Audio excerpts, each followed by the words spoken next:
Hello friends, welcome to study with Waqar channel. मैंने एक नया एपिसोड इनिशिएट किया है जिसमें कि पर डे डेली बेसिस पे मैं आपके लिए कोशिश करूंगा जनरल अवेयरनेस जो कि आपके बैंकिंग एग्जामिनेशन में और करंट अफेयर्स जो आपके डिफरेंट डिफरेंट एग्जामिनेशन जैसे कि ग्रुप डी रेलवेज हो गया and assistant commandants NDA and UPSC prelims आपको एंड इस बेसिस पे आप मेंस भी में भी आपके यूज़फुल हो सकता है। तो जस्ट आप मेरे वीडियोस को वॉच कीजिएगा और आप इसको सब्सक्राइब कर लीजिएगा क्योंकि मैं डेली अपडेट आपको इसमें वीडियोस में पुटअप करूंगा जो आपके लिए काफ़ी हेल्पफुल होगा। तो मैं शुरू करता हूं। आज जैसा कि आप देख रहे हैं कि Donald Trump declares victory over Harris in US presidential election. US presidential election में अभी सब जस्ट रिपोर्ट आया कि कमला हैरिस हार चुकी हैं और Donald Trump wins. Editorial heading okay, ये आपका 5 नवंबर दी हिंदू पेपर में, ठीक है। दी हिंदू पेपर में एडिटोरियल था, big tech fails, big tech fail, unsafe online, unsafe online spaces for women, spaces for women. तो बेसिकली इसमें क्या किया देखा गया कि जो यूएस प्रेसिडेंशियल इलेक्शन हो रहा था, जो उसमें कंपेयरिंग हो रहा था, तो इसमें काफी नेगेटिव चीजें देखी गई। जैसे कि for an example AI generated deep fake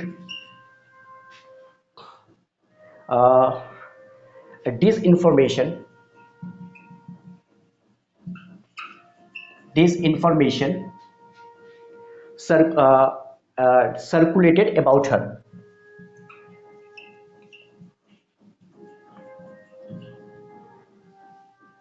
तो and manipulated videos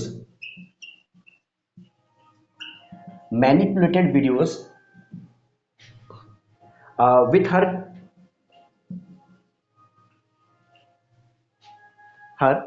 cloned voice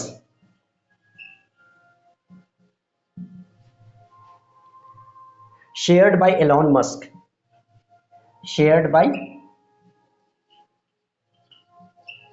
जैसा कि अभी देखा गया है कि जैसे ही विक्ट्री का इंफॉर्मेशन आता है, न्यूज आता है डोनाल्ड ट्रंप का, तो एलॉन मस्क ने एक रॉकेट का इमेज पोस्ट किया है अपने एक्स सोशल नेटवर्क वेबसाइट पे कि it's fantastic for the future, for American future. Okay, और एलॉन मस्क काफ़ी कंपेयर कर रहे थे डोनाल्ड ट्रंप के लिए। तो एलॉन मस्क ने ही शेयर किया कि मैनिपुलेटेड वीडियोस, आर्टिफिशियल इंटेलिजेंस का जो नेगेटिव इम्पैक्ट है उसके ज़रिए जो है फेक इंफॉर्मेशन सर्कुलेट किया जा रहा, जैसे कि इमेजेस को फेक बनाया जा रहा, ठीक है, और वीडियोस को मैनिपुलेट किया जा रहा ताकि आप उनको, जो कमला हैरिस थी जो कैंडिडेट थी, उसको डिफेम कर सके। ओके, तो इससे क्या हो रहा कि ये डिजिटल असॉल्ट है, एक तरह का डिजिटल असॉल्ट।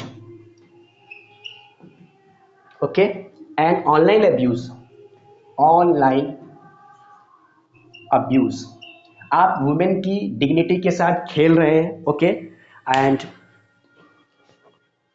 तो आप देख सकते हैं कि तो आपका ये जो टॉपिक है इसमें बेसिकली ये बताया गया है कि आर्टिफिशियल इंटेलिजेंस के जरिए जो यूएस का प्रेसिडेंशियल इलेक्शन था उसमें कमला हैरिस की पर्सनालिटी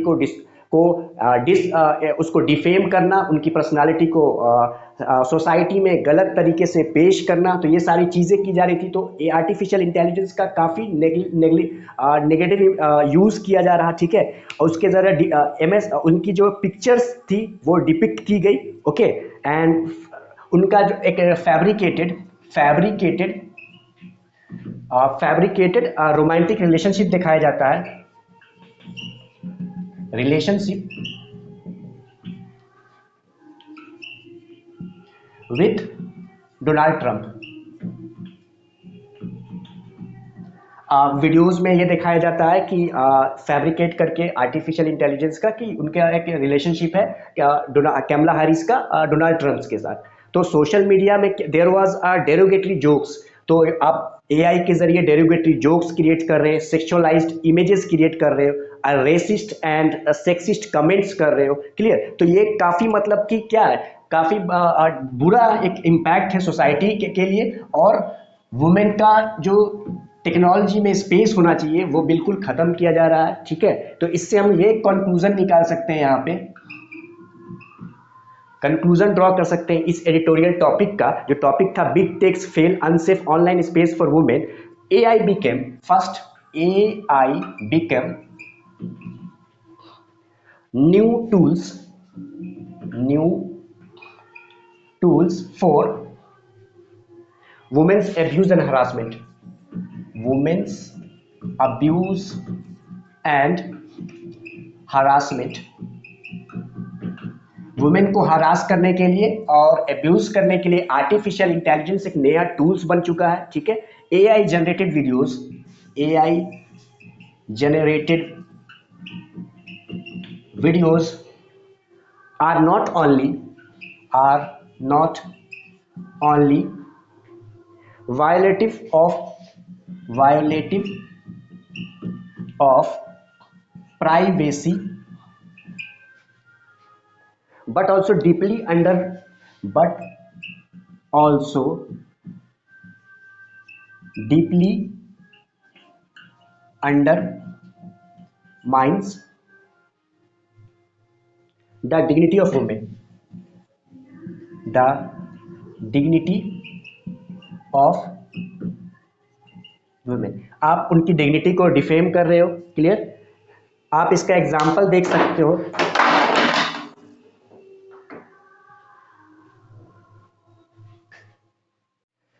सो एग्जाम्पल के तौर पर जब Italian prime minister, Italian PM Giorgia Meloni, इनका आप deep fake and explicit videos can be circulated and shared, then you can imagine the plight of ordinary women. Then one can imagine the plight of ordinary women।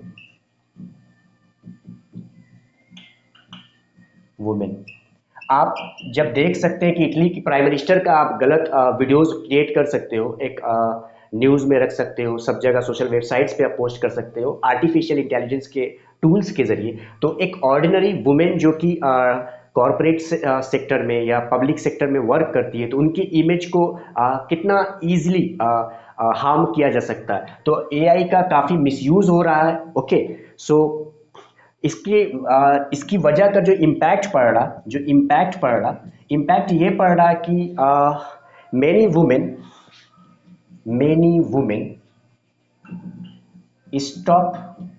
stopping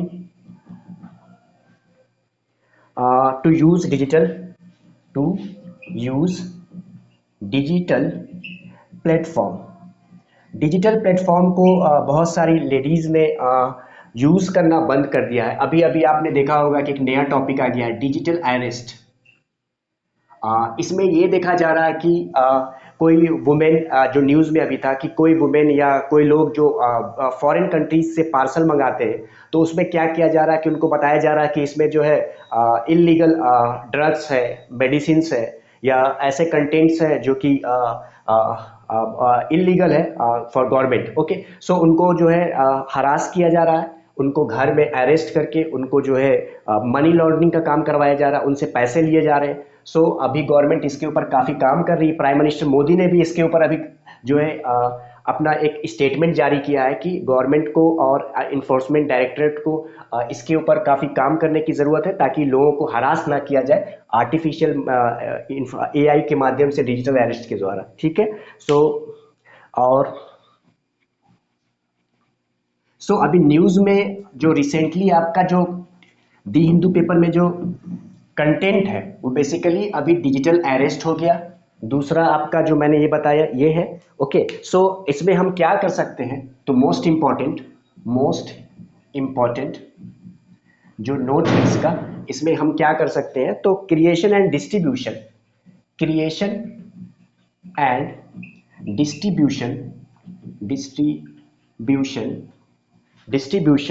platforms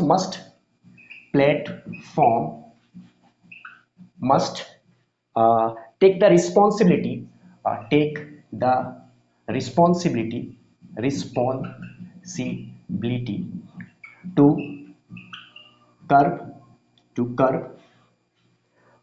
the spread of harmful content, the spread of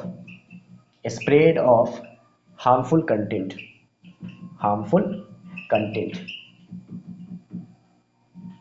Okay, second point, government and regulatory bodies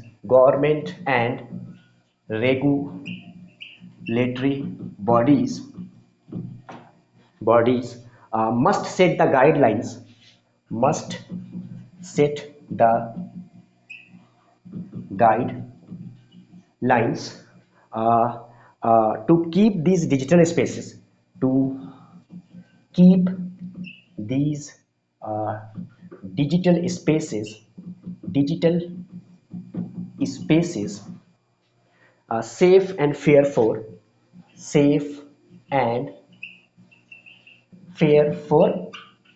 women. देखिए, आप अगर artificial intelligence के जरिए women's की dignity को harm पहुंचाएंगे तो आपको आने वाले टाइम में कॉरपोरेट में या पब्लिक सेक्टर्स में वुमेन का जो कंट्रीब्यूशन है काफ़ी डिक्रीज कर जाएगा। तो इसके लिए गवर्नमेंट को जो इनिशिएटिव लेने चाहिए, जो मेजर्स लेने चाहिए, उनमें है कि क्रिएशन एंड डिस्ट्रीब्यूशन प्लेटफॉर्म जो वीडियोज़ को क्रिएट करता है या डिस्ट्रीब्यूट करता है, उनको चाहिए कि अपना एक कंप्लीट रिस्पॉन्सिबिलिटी ले, ताकि इसको जो फैलना है, जो ये वीडियोज़ शेयर किया जाता है सोशल मीडिया के माध्यम से, उसको ये रोक सके। दूसरा है कि रेगुलेटरी बॉडीज या गवर्नमेंट को क्या गाइडलाइंस जारी करने चाहिए कि डिजिटल स्पेसेस जो है उसको कैसे ज़्यादा सेफ और फेयर बनाया जा सकता है वुमेन के लिए। सो ये था आपका big techs fail unsafe online space for women, the Hindu में आपका एडिटोरियल पेज पे ये 5 नवंबर का ये कंटेंट है। और जो चीज़ें और हैं मैं बता देना चाहता हूँ, ये आपका as a essay writing 200 words में आता है आपको लिखने के लिए। असिस्टेंट कमांडेंट जो कि एग्जामिनेशन यूपीएससी के द्वारा लिया जाता है, उसमें आपको 4 एस्सेज लिखने पड़ते हैं, तो इसमें 200 वर्ड का होता है। तो अगर एग्जाम में आता है ऑनलाइन असॉल्ट या डिजिटल अरेस्ट या ऑनलाइन अब्यूज, इन टॉपिक्स पे अगर आता है, या मिसयूज ऑफ आर्टिफिशियल इंटेलिजेंस, तो आप इन कंटेंट्स के जो मैंने पॉइंट्स बताए उसको यूज करके आप एक छोटा सा एस्से राइट कर सकते हो, और मैं उम्मीद करता हूं कि आपके अच्छे नंबर्स आएंगे। और दूसरी चीजें, जैसे कि छोटी छोटी चीजें मैं बता दूं, विवेक डोबराय एक पर्सनालिटी है, विवेक डेब रॉय, तो ये नो मोर हो चुके हैं, ये पास्ट अवे। तो इनकी क्या था, तो ये ही वॉज अ ऑथर, ये एक ऑथर थे, और इकोनॉमिस्ट, ये साथ में इकोनॉमिस्ट भी थे, और पद्मश्री अवार्डी रह चुके हैं ये, पद्मश्री अवार्डी। ये काफ़ी प्रेस्टिजियस अवार्ड है इंडिया में। और प्राइम मिनिस्टर के इकोनॉमिक एडवाइजरी काउंसिल में, प्राइम मिनिस्टर्स इकोनॉमिक एडवाइजरी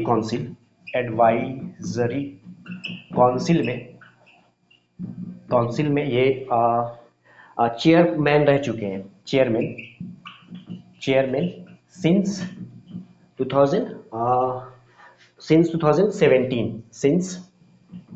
2017। तो ये आपका एक न्यूज़ में ये रहा है अभी करंट में, ठीक है। और आपका दूसरी चीज़ है,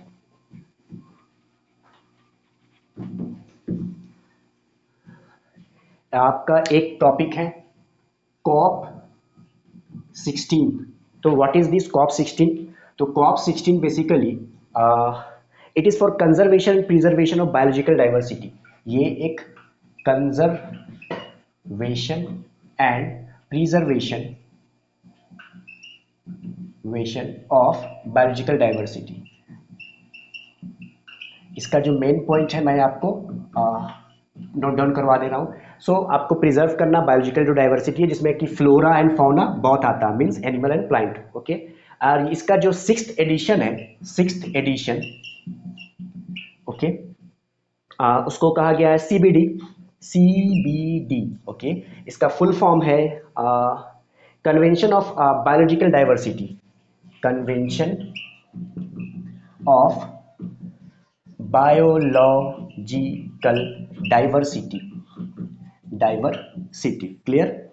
और ये जो हो रहा है ये कहाँ पे हो रहा है, होस्ट कर रहा, तो ये काली, CAL, कैली, कोलंबिया, कोलंबिया, कोलंबिया में ये कन्वेंशन होने जा रहा है।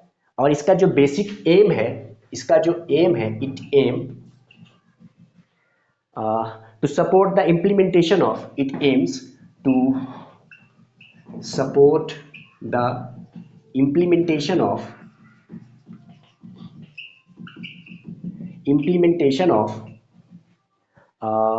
KMBGF, KMBGF।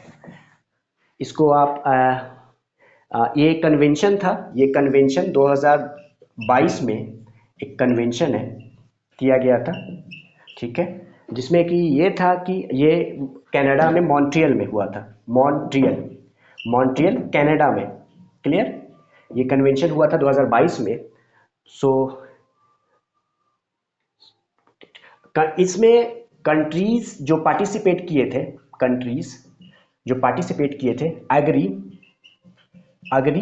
To to protect 30% of, to protect 30% of land and water by 2030. So it is also known as, 30 by 30. Okay, so agreement, ठीक है।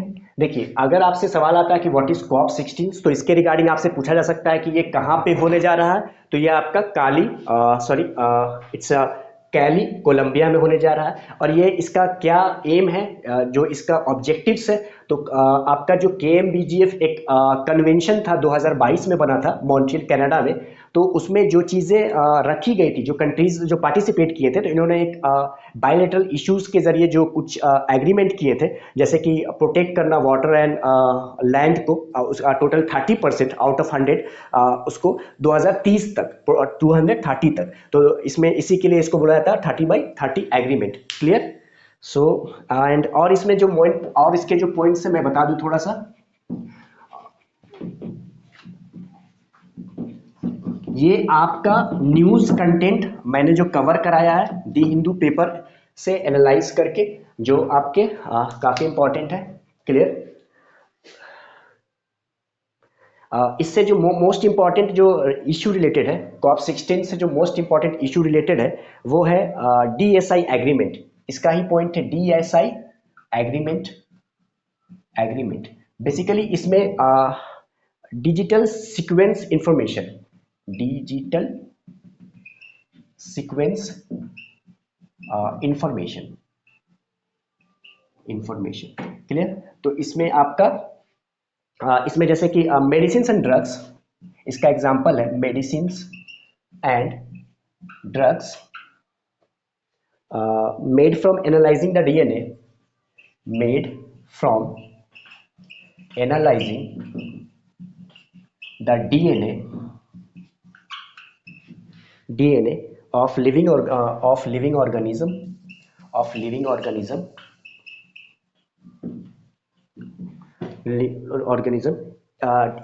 stored in databases,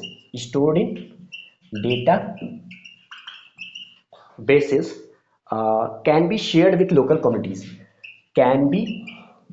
shared with local communities,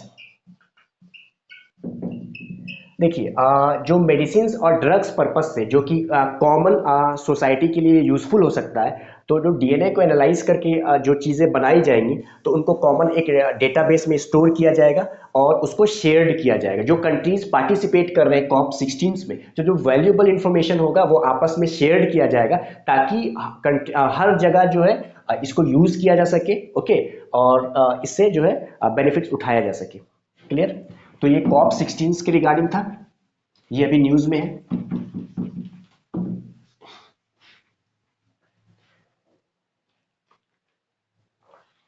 और India का अगर contribution पूछा जाता है तो ये है कि जैसे कि वेटलैंड्स, इंडिया का कंट्रीब्यूशन अगर कॉप 16 में पूछा जाता है तो अभी जो हमारे पास जो वेटलैंड है या रामसर साइट, रामसर साइट्स, अभी तक हमारे पास अराउंड 26 to 85 हो चुका है। 26 to 85 ये नंबर्स में हो चुका है सिंस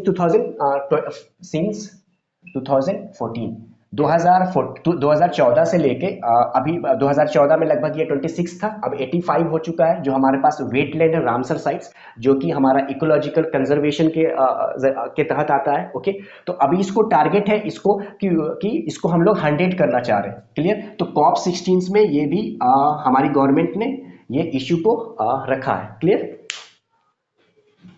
तो ये हमारा इंडियाज कंट्रीब्यूशन है इसमें। तो इसके लिए हम लोग जैसे कि इश्यूज और है, जैसे फंड कैसे आप एलोकेट करोगे, फंड कैसे एराइज करोगे, तो इन इश्यूज पे, टॉपिक्स पे कॉप 16 में डिफरेंट जो कंट्रीज है वो पार्टिसिपेट करेगी और उसको रखेगी। क्लियर?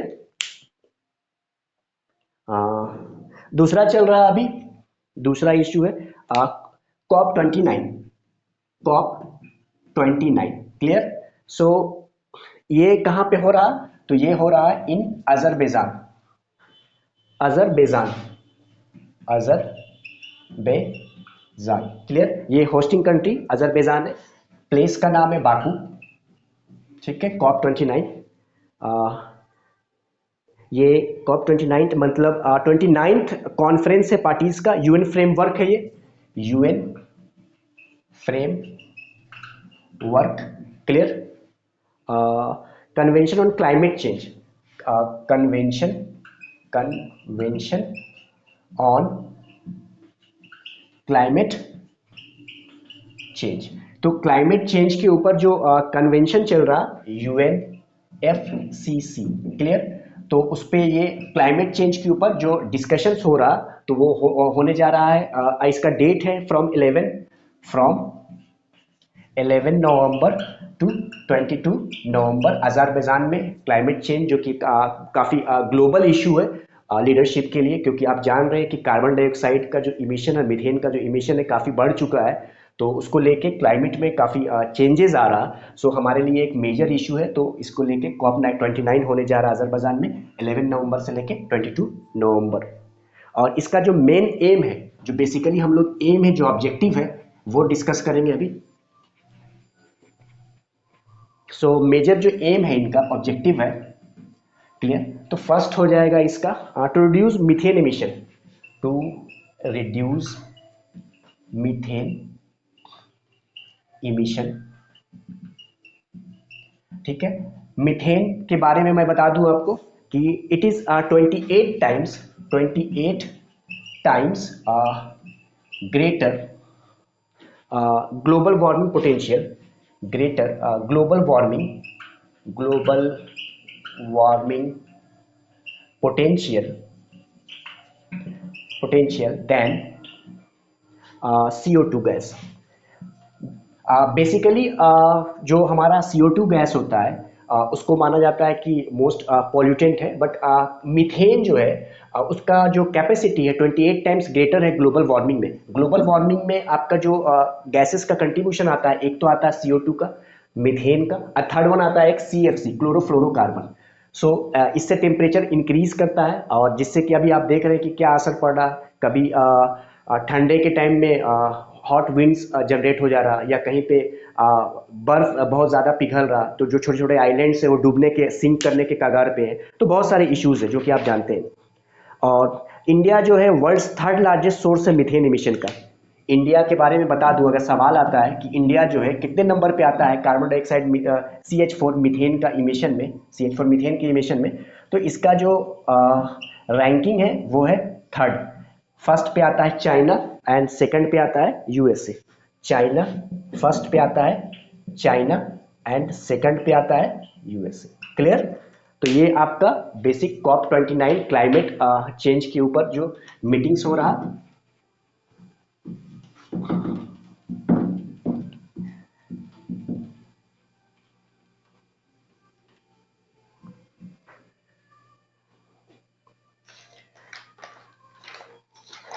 और अभी एक न्यूज में फ्लक्चुएट कर रहा कैट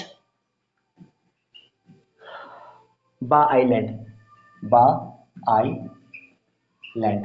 क्लियर? सो ये फेमस है, ये वियतनाम में है, वियतनाम।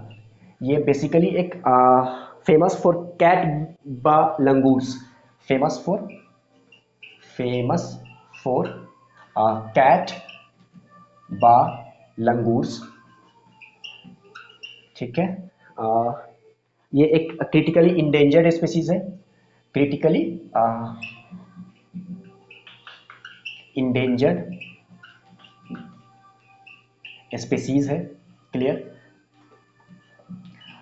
ठीक है।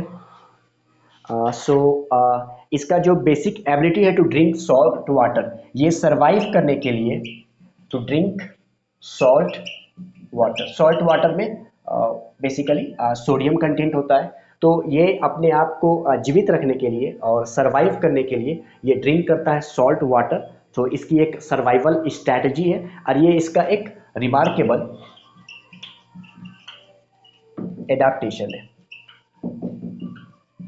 सो ये अगर आपसे पूछा जाता है कि कैटबा आइलैंड कहाँ पे है, तो ये वियतनाम में है। क्यों फेमस है? तो फॉर द कैटबा लंगूर्स जो कि एडाप्ट करते हैं, जैसे कि जो सॉल्ट वाटर होता है जिसमें सोडियम या पोटाशियम कंटेंट होता है, तो उसको ड्रिंक करते हैं ताकि ये जीवित रह सके।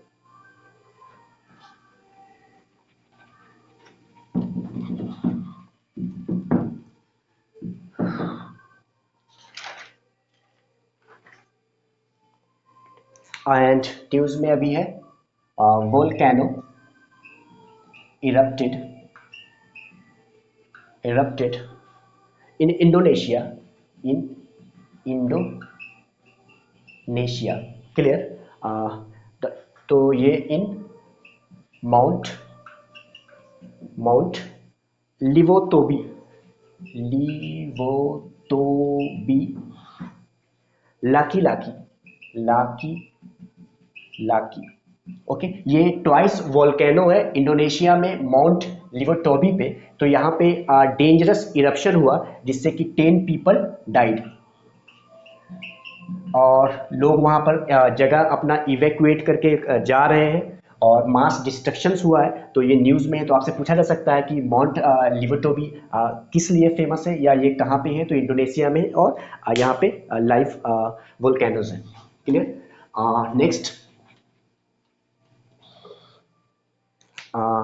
एक पर्सनालिटी है Quincy, Quincy Jones, Quincy Jones. ये पास्ड अवे, इनका देहांत हो चुका है, ही इज नो मोर। और ये फेमस है, he is American music mastermind, he is American music mastermind.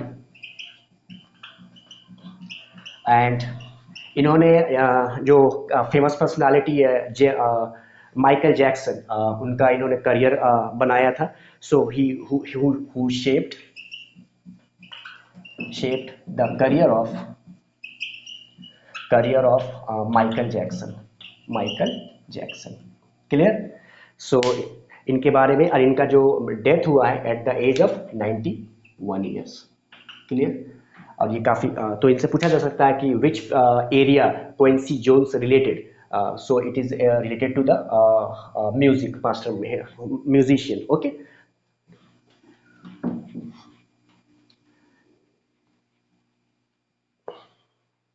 And अभी जो है एक और न्यूज़ में इंडियन स्विगी, आप जानते हैं स्विगी के बारे में, Swiggy limited.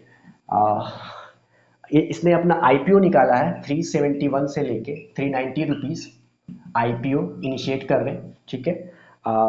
Initial public offering 6 नवंबर को। जो इसका जो प्राइस बैंड है, प्राइस बैंड इसका जो है 371 से 390 है। तो ये शेयर प्राइस है इनका। एंड